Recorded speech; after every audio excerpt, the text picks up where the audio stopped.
BMTC ಬಸ್ನಲ್ಲೂ KSRTC bus ಮಾದರಿಯಲ್ಲಿ non stop ಸೇವೆಯನ್ನು ಶುರು ಮಾಡಿದ್ದು ಪ್ರಯಾಣಿಕರ ವಲಯದಲ್ಲಿ ಸಂತಸ ಮೂಡಿದೆ. ಪ್ರಮುಖವಾಗಿ ಬಿಎಂಟಿಸಿಯ ಲಾಂಗ್ ರೂಟ್ ಬಸ್ಗಳಲ್ಲಿ ಈ ಸೇವೆ ಲಭ್ಯವಾಗಿದ್ದು ಪ್ರಯಾಣದ ಸಮಯವನ್ನು ಕನಿಷ್ಠ 40 ನಿಮಿಷ ಕಡಿತ ಆಗ್ತಾ ಇದ್ದು, ಅಂದರೆ ಉಳಿತಾಯ ಆಗ್ತಾ ಇದ್ದು ಪ್ರಯಾಣಿಕರಿಗೆ ಸಮಯದ ಉಳಿತಾಯದಿಂದ ಹರ್ಷ ವ್ಯಕ್ತ ಆಗ್ತಾ ಇದೆ. ಕೆಂಪೇಗೌಡ ಬಸ್ ನಿಲ್ದಾಣದಿಂದ ದೇವನಹಳ್ಳಿಯಲ್ಲಿ ವೇಗದೂತ ಬಿಎಂಟಿಸಿ ಬಸ್ನಲ್ಲಿ ನಮ್ಮ ಪ್ರತಿನಿಧಿ ಮಾರುತಿ ರಿಯಾಲಿಟಿ ಚೆಕ್ ಒಂದನ್ನು ನಡೆಸಿದ್ದಾರೆ. ಪ್ರಯಾಣಿಕರು, ಬಸ್ ಚಾಲಕರು ಮತ್ತು ನಿರ್ವಾಹಕರು ಏನೆಲ್ಲ ಹೇಳಿದ್ದಾರೆ ಅಂತ ನೋಡ್ಕೊಂಡ್ಬರೋಣ ಬನ್ನಿ. ಬಿಎಂಟಿಸಿ ಬಸ್ಸಲ್ಲಿ ಹೊಸ ಸೇವೆ ಒಂದನ್ನು ಶುರು ಮಾಡಿದ್ದಾರೆ ಸಾರ್ವಜನಿಕರ ಅನುಕೂಲಕ್ಕಾಗಿ. ಅದು ಯಾವ ರೀತಿ ಅಂತ ಒಂದು ಬಸ್ ನಿಂತಿದೆ, ಅದನ್ನು ತೋರಿಸ್ತಾ ಅದ್ರ ಬಗ್ಗೆ ಹೇಳ್ತಾ ಹೋಗ್ತೀನಿ. ಬೆಂಗಳೂರಿಂದ ಹೊರ ಭಾಗಗಳಿಗೆ ಅಂದರೆ ದೇವನಹಳ್ಳಿ ಆಗಿರ್ಬೋದು, ಅತ್ತಿಬೆಲೆ, ನೆಲಮಂಗಲ, ಈ 3 ಭಾಗಗಳಿಗೆ ಹೊಸದಾಗಿ ರೂಟ್ಗಳನ್ನ ಪರಿಚಯ ಮಾಡಿದ್ದಾರೆ.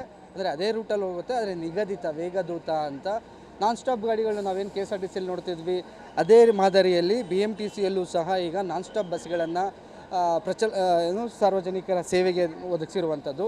ಇದು ದೇವನಹಳ್ಳಿ ಕಡೆಗೆ ಹೋಗ್ತಿರುವಂಥ ಬಸ್ಸು, ಅಂದರೆ ನಿಗದಿತ ಸ್ಟಾಪ್ಗಳು ಮಾತ್ರ ಇರುತ್ತೆ. ಎಕ್ಸ್ಪ್ರೆಸ್ ಬಸ್ ಅಂತ ಸಾರ್ವಜನಿಕರಿಗೆ ಬೇಗ ಅವರ ಪ್ಲೇಸ್ನ ರೀಚ್ ಆಗೋದಕ್ಕೋಸ್ಕರ ಕೆಲವು ಸ್ಟಾಪ್ಗಳನ್ನ ಕೊಡುವಂಥದ್ದು. ಅಂದರೆ ಮೆಜೆಸ್ಟಿಕ್ಕಿಂದ ಶುರುವಾದದ್ದು ದೇವನಹಳ್ಳಿ ರೀಚ್ ಆಗಬೇಕಾದ್ರೆ ಮೆಜೆಸ್ಟಿಕ್ಕಿಂದ ಹೊರಡ್ತಿದ್ದಾಗೇ ನೆಕ್ಸ್ಟು ಶಿವಾನಂದ ಸರ್ಕಲ್ ಸ್ಟಾಪ್ ಇರುತ್ತೆ, ಆನಂತರ ಸದಾಶಿವನಗರ ಜಂಕ್ಷನ್ ಇರುತ್ತೆ, ಗುಟ್ಟಳ್ಳಿ ಇರುತ್ತೆ, ಕಾವೇರಿ ಜಂಕ್ಷನ್ ಇರುತ್ತೆ. ಈ ಬಸ್ಸಲ್ಲೂ ಹತ್ತನ ಪ್ರಯಾಣಿಕರು ಏನು ಹೇಳ್ತಾರೆ ಅದನ್ನು ಸಹ ಚೆಕ್ ಮಾಡ್ತೀವಿ. ಪಬ್ಲಿಕ್ TV ಈ ಬಗ್ಗೆ ಅಂದರೆ ಈ ವೇಗದೂತ ಬಸ್ಗಳ BMTC ವೇಗದೂತ ಬಸ್ಗಳ ಸೇವೆ ಯಾವ ರೀತಿ ಇದೆ ಅನ್ನೋಂಥ ರಿಯಾಲಿಟಿ ಚೆಕ್ ಮಾಡ್ತಾ ಇದ್ದೀವಿ. ಬಸ್ ಒಳಗಡೆ ಹೋಗೋಣ, ಬಸ್ಸಲ್ಲಿ ಪ್ರಯಾಣಿಕರೇನು ಹೇಳ್ತಾರೆ, ಇದರಿಂದ ಯೂಸ್ ಆಗ್ತಿದೆಯಾ, ಈ ಎಲ್ಲ ಡೀಟೇಲ್ಸ್ನು ಕೊಡ್ತಾ ಹೋಗ್ತೀನಿ ಬನ್ನಿ. BMTC ಪರಿಚಯ ಪಡಿಸಿರುವಂತಹ ವೇಗದೂತ ಬಸ್ಗಳು ಲಿಮಿಟೆಡ್ ಸ್ಟಾಪು, ಅಂದರೆ ದೂರದ ಪ್ರಯಾಣಕ್ಕೆ, ಅಂದರೆ ಬೆಂಗಳೂರಿಂದ ಹೊರಭಾಗಗಳಿಗೆ ದೇವನಹಳ್ಳಿ ಆಗಿರ್ಬೋದು, ನೆಲಮಂಗಲ, ಅತ್ತಿಬೆಲೆ, ಈ ಥರ ಒಂದೊಂದು ರೂಟಿಗೆ 10 ಬಸ್ಗಳು ಕಳೆದ 1 ವಾರದಿಂದ ಆಪ್ರೇಟ್ ಆಗ್ತಿದೆ. ನಾನೀಗ ದೇವನಹಳ್ಳಿ ಬಸ್ ಒಳಭಾಗದಲ್ಲೇ ಇದ್ದೀನಿ. ಈಗಷ್ಟೇ ಮೆಜೆಸ್ಟಿಕ್ಕಿಂದ ಹೊರಟಿರೋ ಬಸ್ಸು ಈಗ ಶಿವಾನಂದ ಸರ್ಕಲ್ ರೀಚ್ ಆಗ್ತಾ ಇದೆ. ಶಿವಾನಂದ ಸರ್ಕಲಲ್ಲಿ ರೆಗ್ಯುಲರ್ ಬಸ್ ಅಂದರೆ ಸ್ಟಾಪ್ ಇರುತ್ತೆ, ಆದರೆ ಈ ಬಸ್ಗೆ ಸ್ಟಾಪ್ ಇಲ್ಲ. ನಿಗದಿತ ಸ್ಟಾಪ್ಗಳು ಕೇವಲ 4 ಸ್ಟಾಪ್ಗಳು ಮಾತ್ರ ಕೊಟ್ಕೊಂಡು ಹೋಗಬೇಕು. ಫಸ್ಟು ಮೇಕ್ರಿ ಸರ್ಕಲು, ಆನಂತರದಲ್ಲಿ ಹೆಬ್ಬಾಳ, ಯಲಹಂಕ, ಆನಂತರ ದೇವನಹಳ್ಳಿ. ಇಲ್ಲಿ ಪ್ರಯಾಣಿಕರಿದ್ದಾರೆ, ಅವ್ರನ್ನೇ ಮಾತಾಡಿಸ್ತಾ ಹೋಗ್ತೀನಿ. ಎಷ್ಟು ಯೂಸ್ಫುಲ್ ಅನ್ಸುತ್ತೆ ಈ ಥರ ನಿಮಗೆ ಲಿಮಿಟೆಡ್ ಬಸ್ ಸ್ಟಾಪ್ಗಳು ಕೊಡೋದು? ಬಂದೀವಿ ರೀ. ಸೊ ಇದು ಸಿಟಿ ಬಸ್ ಈ ಥರ ಹೋದ್ರೆ ನಮ್ಮ ಟೈಮ್ ಸ್ಪೆಂಡ್ ಆಗುತ್ತೆ. ಎಷ್ಟು ಅವರ್ ಸೇವ್ ಆಗುತ್ತೆ? 1 ಅವರ್ ಸೇವ್ ಆಗುತ್ತೆ.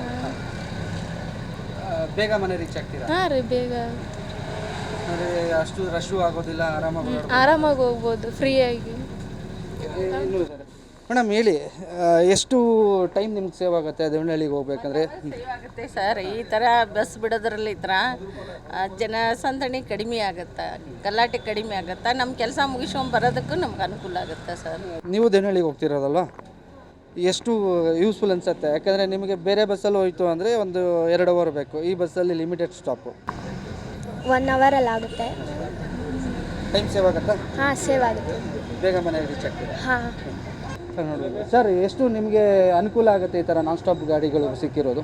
ಅಲ್ಲ, ಟ್ರಾಫಿಕ್ ಜಾಮಿಂದ ತುಂಬ ಕಡಿಮೆ ಆಗುತ್ತಲ್ವ, ಸ್ಟಾಪ್ಗಳು ಕೊಟ್ಕೊಡೋದು ಕಮ್ಮಿ ಆಗುತ್ತೆ. ಎಷ್ಟು ಟೈಮ್ ಸೇವ್ ಆಗುತ್ತೆ ಸರ್? ಮಿನಿಮಮ್ ಒಂದು 40 ಮಿನಿಟ್ಸ್ ಸೇವ್ ಆಗುತ್ತೆ, 30 to 40 ಮಿನಿಟ್ಸ್ ಸೇವ್ ಆಗುತ್ತೆ. ಕೆಲಸಕ್ಕೆ ಬರೋಕ್ಕೆಲ್ಲ ಈಸಿ ಆಗುತ್ತೆ.